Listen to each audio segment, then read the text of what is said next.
Hello, नमस्कार दोस्तों। आप सभी का स्वागत है आपके अपने परिवार प्लेटफॉर्म ऑफ स्टडी पे। फ्रेंड्स, आज हम इस वीडियो में जनरल साइंस के टॉप इंपॉर्टेंट क्वेश्चन करेंगे। ये पार्ट नंबर 4 है। इससे पहले 3 वीडियो मैं ऑलरेडी अपलोड कर चुका हूँ। जीके जीएस की कंटिन्यू वीडियो चली रही है। इधर लास्ट में 2-3 वीडियो नहीं आ पाई थी, वो कुछ मेरे पर्सनल रीजन थे। ठीक है, तो चलिए आज की वीडियो में शुरुआत करते हैं। और ये प्रीवियस पेपर पर आधारित क्वेश्चन हैं। ठीक है ना। तो फ्रेंड्स, पहला क्वेश्चन है, मांसपेशियों में थकान किसके संचय के कारण होती है? Muscle फैटिक occurs due to accumulation of CO, carbon dioxide, creatine, phosphate या लैक्टिक अम्ल। तो फ्रेंड्स, आप सबने देखा होगा, खासकर जो लड़के वगैरह होते हैं, जब आप नए नए जिम ज्वाइन करते हैं, जब वहाँ से आते हैं तो आपको बहुत ज़्यादा थकान महसूस होती है, हाथ पे दर्द करने लग जाते हैं। ऐसा क्यों होता है? या आप रनिंग वनिंग करते हैं, स्टार्टिंग में जब रनिंग आप करने जाते हैं तो आपके हाथ पे बहुत दर्द करते हैं। इसका रीज़न क्या होता है? इसका रीज़न होता है कि आपकी मांसपेशियों में ऑक्सीजन की कमी की वजह से एक अम्ल क्या हो जाता है, एक्यूमुलेट हो जाता है, यानी संचय हो जाता है, बढ़ जाता है। उसका नाम है लैक्टिक अम्ल। राइट आंसर होगा आपका ऑप्शन नंबर 4, लैक्टिक एसिड।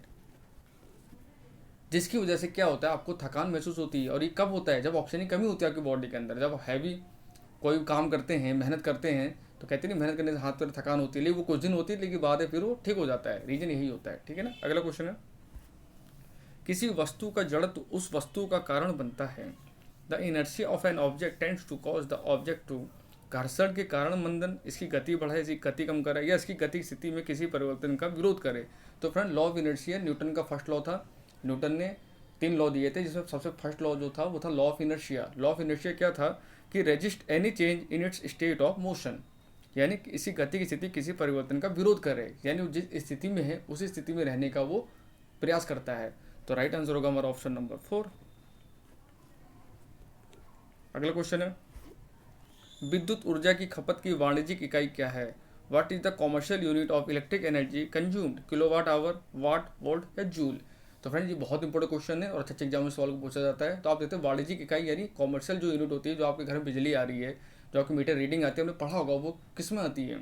वो हमेशा KWH करके लिखा हुआ आता है, यानी किलोवाट आवर में। तो राइट आंसर होगा आपका option number first, kilowatt hour. Watt किसका मात्रक होता है? ये होता है पावर का। वोल्ट किसका मात्रक होता है? पोटेंशियल का। जूल किसका मात्रक होता है?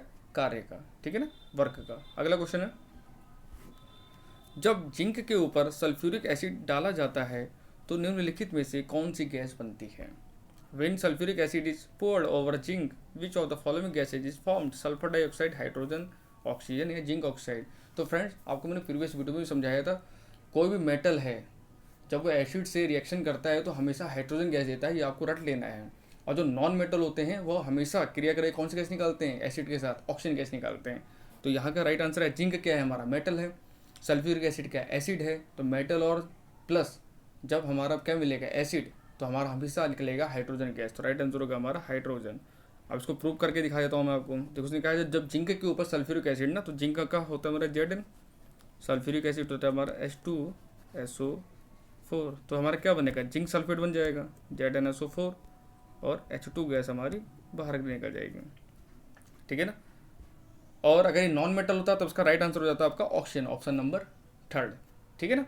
अगला क्वेश्चन है, पौधे में कौन सा ऊतक जल वहन करता है? Which tissue in a plant carries water? Stomata, xylem, phylum, chlorophyll? तो ये चारों क्वेश्चन, चारों ऑप्शन बहुत ज़्यादा इंपॉर्टेंट है। मैं चारों ऑप्शन आपको समझाऊंगा, लेकिन इस क्वेश्चन का जो राइट आंसर है, जाइलम से जल, आप याद करिए, जाइलम जल, फ्लोइम फल। यानी जाइलम का कार्य क्या है? पौधों में जल का वहन करना। प्लांट कैरीज क्या करता है? वाटर कैरी करता है प्लांट में। ठीक है ना। तो इसका राइट आंसर होगा मेरा 2। अगर ये पूछता फूड, खाना, पौधों में कौन सा ऊतक खाने का वहन करता है, यानी फूड का वहन करता है, तब आप आंसर लगाते फाइलम। तो आपको कैसे करना है? जाइलम, जा से जाइलम, जा से जल, जाइलम जल, फाइलम फल, फल फाइलम। एक जैसा लग रहा है ना। स्टोमेटा, स्टोमेटा कार्य क्या होता है कि पौधे को क्या देता है? ये दृढ़ता देता है। स्टोमेटा क्या होते हैं? जो हमारे जो पौधे दृढ़ता नहीं देता है, जो पत्ते होते हैं उनमें स्टोमेटा होता है, जिसके द्वारा क्या होता है? वास्पोसेशन होता है, एवोपोरेशन होता है।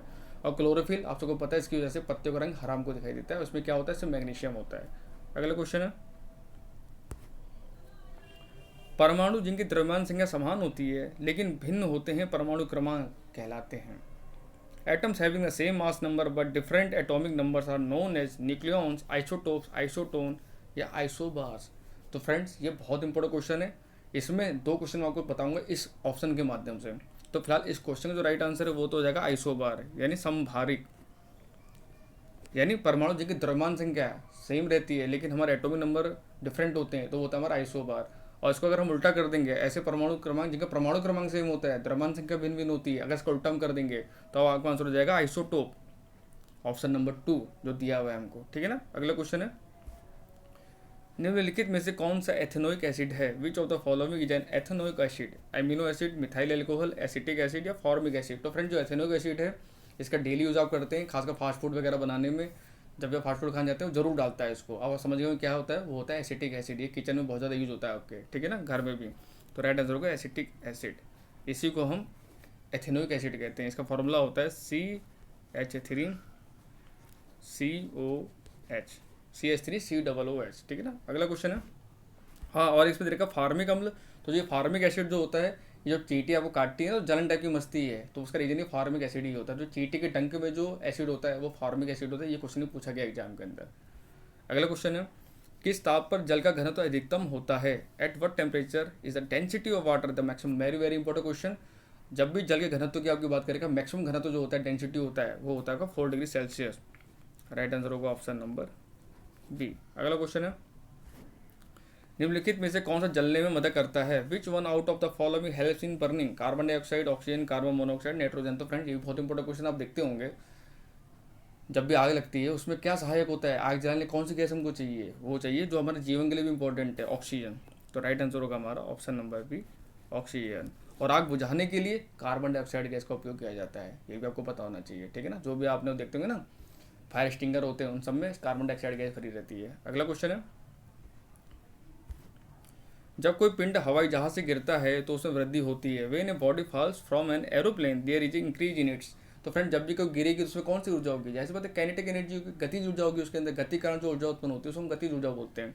तो राइट आंसर होगा हमारा गतिज ऊर्जा यानी kinetic energy, option number B. इसका फॉर्मूला ही पूछा था एग्जाम में, तो के बराबर होता है ½ mv²।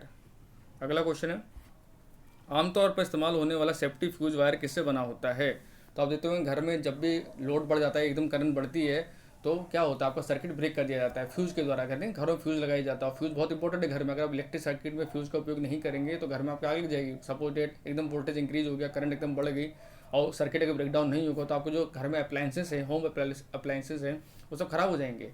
तो उससे कहना क्या होता है, फ्यूज क्या करता है, वो बीच में ही सर्किट का आपको ब्रेक कर देता है, जिससे जो इलेक्ट्रिक ओवरफ्लो होता है उससे आपका जो अप्लायंसेस है वो बच जाते हैं। तो वो किसका एलॉय होता है? वो होता है आपका, एक तो उसमें होता है टिन और दूसरा होता है लेड। तो राइट आंसर होगा हमारा टिन और लेड, ऑप्शन नंबर बी। ठीक है ना। अगला क्वेश्चन है, विटामिन ए की कमी से होता है। The deficiency of vitamin A causes. तो friends vitamin A, B, C, D, E, इनके कारण कौन से डेफिशिएंसी होती है आपको जरूर पता होना चाहिए। तो विटामिन ए इसको, ठीक है ना। तो विटामिन ए की कमी से पूछ रहा है तो इसका राइट आंसर होगा आपका night blindness, option number B. और विटामिन बी पूछता तो आंसर होता आपका बेरी बेरी। विटामिन सी पूछता तो स्कर्वी। और डर्मेटिस किसकी वजह से होता है? ये विटामिन B7 की वजह से, जिसको नियासिन विटामिन बोला जाता है। ठीक है ना। अगला क्वेश्चन है, निम्नलिखित में से किस कोशिकांग में केंद्रक के अलावा डीएनए होता है? Which of the following cell organelle contains DNA apart from nucleus? Cytoplasma, Golgi colon, mitochondria या राइबोसोम? तो फ्रेंड डीएनए किस में होता है? आपके माइटोकॉन्ड्रिया में होता है। राइट आंसर होगा आपका ऑप्शन नंबर 3। और माइटोकॉन्ड्रिया क्या है? पावर ऑफ सेल का पावर हाउस भी कहा जाता है। ठीक है ना। अगला क्वेश्चन है, निम्नलिखित में से कौन सा रोग प्रोटीन की अत्यधिक कमी से होता है?